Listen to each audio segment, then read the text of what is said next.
Jill Biden en convalescence, pourquoi la dame américaine a-t-elle été opérée? Il y a 2 ans, Joe Biden était élu aux plus hautes fonctions et succédait à Donald Trump, qui vit désormais en Floride avec sa famille.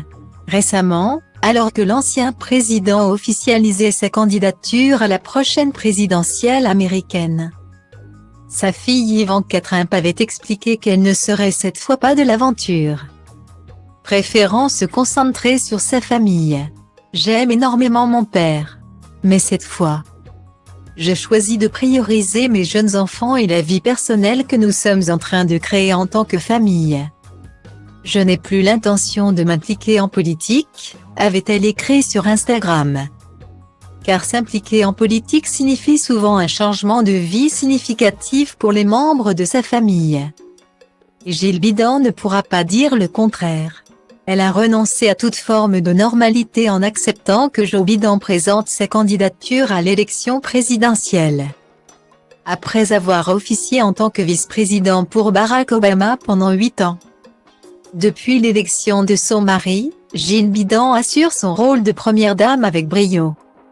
Elle qui s'est récemment montrée très complice avec Brigitte Macron lors d'un déplacement officiel à Washington. Toujours là pour épauler Joe Biden, la First Lady va pourtant devoir penser à elle dans les prochains jours. Alors que le médecin du couple a publié un communiqué, ce mercredi 11 janvier, dans lequel il explique que Jill Biden se repose actuellement après avoir subi une intervention pour retirer des lésions cancéreuses au-dessus de son œil droit et sur sa poitrine.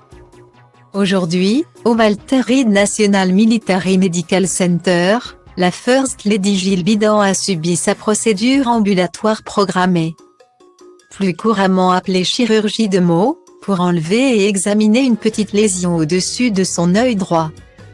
La procédure a confirmé que la petite lésion était un carcinome basocellulaire. Tous les tissus cancéreux ont été retirés avec succès et les marges étaient exemptes de toute cellule cancéreuse cutanée résiduelle.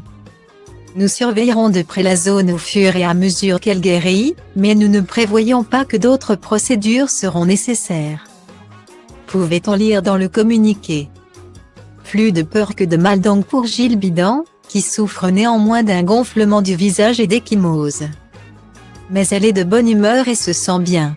Elle reviendra à la Maison-Blanche plus tard dans la journée, a conclu le communiqué.